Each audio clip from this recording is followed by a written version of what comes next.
എന്റെ ദൈവമേ, നേരം വെളുത്തപ്പ ഇവിടുന്ന് പോയതാ. പോയ മനുഷ്യനെ ഇത്രയും നേരമായിട്ട് കാണാനില്ല. പോയ വഴി ഒരു ഉത്തരവാദിത്വം എന്ന് പറയുന്ന ഒരു സാധനമില്ല. ഇനി ജംഗ്ഷനിലെങ്ങാനും പോയിട്ട് വല്ല പെമ്പിള്ളാരെയും കണ്ടിട്ട് അവരുടെ പുറകെ എങ്ങാനും പോയിട്ട് അവരുടെ കൂടെ അങ്ങനെ ചെയ്യുന്ന ഒരാളൊന്നും അല്ല. എന്നാലും എനിക്ക് നമ്മൾ ഈ വീട്ടിലിരിക്കുന്നവരുടെ ഒരു മാനസിക വ്യാപാര വ്യവസായി ഏകോപന സമിതി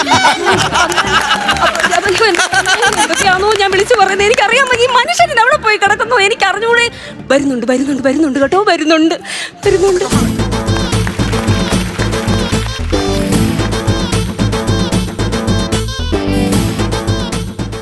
കിട്ടിയോ കുട്ടു?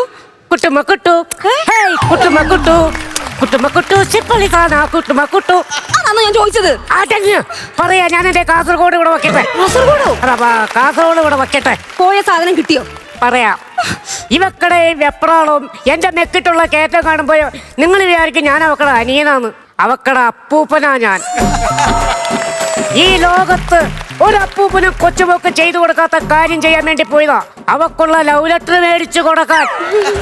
നിങ്ങൾക്കറിയാമോ, ഈ നാട്ടുകാര് ഭയങ്കര ബഹുമാനത്തോടു കൂടി അപ്പിപ്പിള്ള എന്ന് വിളിക്കുന്ന ആളാ ഞാൻ. അപ്പിപ്പിള്ളയോ?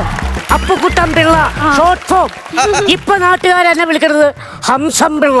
അങ്ങനെ ആയാലും എന്റെ കയ്യിൽ നിന്നും എന്റെ കൂട്ടുകാരികളുടെ കയ്യിൽ നിന്നും ഇതിന്റെ പേര് ഇഷ്ടംപോലെ പൈസ വാങ്ങിക്കുന്നില്ലേ? കുറ്റം പറയരുതല്ലോ. എന്റെ റിട്ടയർമെന്റിന് ശേഷം ഞാൻ വീട്ടിലിരുന്നപ്പോ 1 രൂപ പോലും മൂലധനമില്ലാതെ ഒരു സ്റ്റാർട്ടപ്പ് തുടങ്ങാൻ സഹായിച്ചത് എൻ്റെ ഈ കൊച്ചുമോള. എൻ്റെ പ്രായമുള്ള ഈ ഇരിക്കുന്ന വൃദ്ധന്മാരോട് എനിക്ക് ഒന്നേ പറയാനുള്ളൂ, നിങ്ങൾ ജോഗിങ്ങിന് പോകുമ്പോൾ വെറുതെ കയ്യും വീശി പോകണ്ട. 10 ലവ് ലെറ്റർ അങ്ങോട്ട് ഇങ്ങനെ കൊടുത്തിട്ടുണ്ടെങ്കിൽ കാപ്പിക്കുള്ള കാശ് ഒപ്പിക്കാം. അല്ല ഇതൊക്കെ പഴയ കാലഘട്ടത്തിലാണ് ലവ് ലെറ്റർ ഒക്കെ എഴുതി കൊടുക്കണത്. ഇപ്പൊ ടെക്നോളജി വലുതായില്ലേ, അപ്പൊ ഇതൊക്കെ തിരിച്ചു വരുമോ? ഈ കൊടുക്കണ കേസൊക്കെ തിരിച്ചു വരുമോ ലവ് ലെറ്റർ? പഴയ പോയ ബാഗി പാന്റ് വരെ തിരിച്ചു വന്നു, പിന്നാണോ ലെറ്റർ? അതൊക്കെ വരും. അതെ, കഥയും പറഞ്ഞോണ്ടിരിക്കാതെ എന്റെ ആ കത്തിങ്ങിതാ. ഞാൻ തുറന്നു വായിക്കട്ടെ. ഞാൻ ആടലോടകം വേരോടെ പറിച്ചത് 1, അയ്മോദകം 1/2 കിലോ, കടുക്. ഇതെന്തോ ഇത്? അയ്യോ, അത് വൈദ്യശാലിക്കുള്ള. വൈശാലിയോ? വൈശാലിക്കല്ല, വൈദ്യശാല കൊടുക്കാനുള്ള ലിസ്റ്റാണ്. എനിക്കുള്ള കത്തെന്തിയാന്ന് ചോദിച്ചേ. അതങ്ങനെ ഓപ്പൺ ആയിട്ട് കൊണ്ടുവരാൻ പറ്റുമോ? രഹസ്യമല്ലേ, അത് ഒളിപ്പിച്ച് വേണ്ടേ കൊണ്ടുവരാൻ. ആ ഭഗവാനെ, ഞാൻ അറിയാൻ പാടില്ലാത്തോണ്ട് ചോദിക്കും. രാവിലെ പോയപ്പോ ഈ സാധനം കയ്യിലില്ലായിരുന്നില്ല. ഇല്ല. ഇതെവിടുന്നാ ഇത്? എന്നെ സംബോധനമോ? അറിഞ്ഞൂടാ. നിന്റെ കൂട്ടുകാരി നിമ്മിയില്ലേ, നിമ്മി അവക്കടെ കാമുകിന് കൊടുക്കാൻ നിന്നു കേട്ടോ. 4 ഉമ്മ ഇതിനകത്ത്. ഉമ്മയോ? കാസറോളിനകത്തോ? ചൂടാറാതെ കൊടുക്കണമെന്ന് പ്രത്യേകം പറഞ്ഞു. ഞാൻ ഇതിനകത്ത് ഇങ്ങോട്ട് കൊണ്ടുവന്നു. മനുഷ്യനാ ഇത്? അപ്പൊ ഇങ്ങനെയൊക്കെയാണോ കാണിക്കുന്നത്? ഞാൻ ഈ കത്തൊന്ന് വായിച്ചോട്ടെ. അങ്ങോട്ട് മാറി നോക്കി. എനിക്ക് നിങ്ങളുടെ പഞ്ചാര ചക്കര ഒന്നും കേൾക്കണ്ടേ, അല്ലെങ്കിൽ തന്നെ ഷുഗറാ. പെണ്ണിന്റെ എത്രയും പ്രിയപ്പെട്ട ഗപ്പി അറിയുന്നതിന്. Guppy Gayathri Pillai, short form.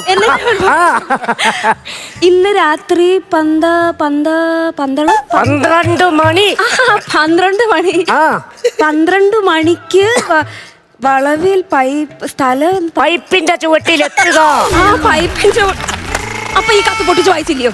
ഈ കത്ത് നിങ്ങൾ പൊട്ടിച്ച് വായിച്ചു? അപ്പൊ വായിച്ചു. എടി കൊച്ചെ, ദിശ അറിയാവുന്ന പോസ്റ്റ്മാൻ പശയറിയാതെ വായിക്കും. അതൊന്നും മനസ്സിലാക്കാനുള്ള പ്രായം നിനക്ക് ആയിട്ടില്ല. ഓക്കെ, ഇതിനകത്ത് എഴുതിയിരിക്കുന്നത് ഇന്ന് രാത്രി. അപ്പൊ 12 മണിക്ക് ഞാൻ ഒളിച്ചോടി ചെല്ലണമെന്നാ? ഒളിച്ചോടണം. എന്റെ ദൈവം, ഞാൻ ഒട്ടും പ്രിപ്പയർഡ് അല്ല. പിന്നെ റിഹേഴ്സൽ ക്യാമ്പ് ഇട്ട് ചെയ്യേണ്ട പരിപാടിയല്ലേ. എന്നാലും എനിക്കൊരു ധൈര്യക്കുറവുണ്ട് അപ്പൂപ്പ. ധൈര്യക്കുറവുണ്ട് എനിക്കറിയാം. പക്ഷേ അതിനെ പറ്റി കുറച്ച് ടിപ്സ് അപ്പൂപ്പ നിനക്ക് പറഞ്ഞുതരാം. ആണോ? എന്നാലും ലോകത്ത് ആദ്യമായിട്ട് ഈ ഒളിച്ചോട്ടം കണ്ടുപിടിച്ചത് ആരായിരിക്കും? ഈ ഒളിച്ചോട്ടം കണ്ടുപിടിച്ചവൻ ഒളിവിലാ. ഇതേവരെ അവൻ ആരാന്ന് കണ്ടുപിടിക്കാൻ പറ്റിയിട്ടില്ല.